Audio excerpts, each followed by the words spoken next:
COPD అంటే ఏంటిది? దాని నేమ్ వచ్చేసి సిఓపిడి అంటే క్రానిక్ అబ్స్ట్రక్టివ్ పల్మనరీ డిసీజ్ అంటాం. అంటే అది దీర్ఘకాలిక రోగం. ఊపిరితిత్తులకు సంబంధించిన దీర్ఘకాలిక రోగం అనమాట.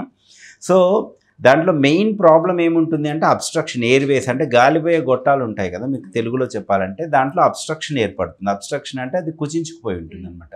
దానివల్ల ఏమవుతుంది, గాలి తీసుకోవడము వదలడము ఇబ్బందిగా ఉంటుంది, ఊపిరి తీసుకోవడము వదలడం ఇబ్బందిగా ఉంటుంది.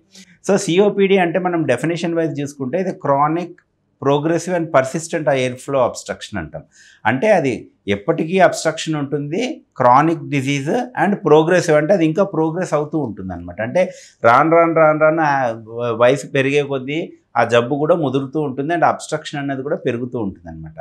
దానికి కామన్గా లక్షణాలు ఏముంటాయి అంటే దగ్గు. ఊపిరితిత్తుకి సంబంధించిన ఏ జబ్బుకైనా కానీ కామన్ లక్షణాలే ఉంటాయి. ఏంటి అంటే దగ్గు, తెమడ రావడము, ఆయాసం ఉండడము, పిల్లి కూతలు లాంటివి ఉండడము, అండ్ మధ్యలో ఏంటంటే ఎగ్జాజర్బేషన్స్ అంటాం. అంటే ఎక్కువ అయిపోతుంది దగ్గు, ఆయాసము అవన్నీ ఎక్కువైపోయి, తెమడ ఇవన్నీ ఎక్కువైపోతాయి, దాన్ని ఎగ్జాజర్బేషన్స్ అనమాట. సో ఈ క్రానిక్గా సిమ్టమ్స్ ఉంటాయి, మధ్యలో it will be punctuated by these exacerbations అనమాట.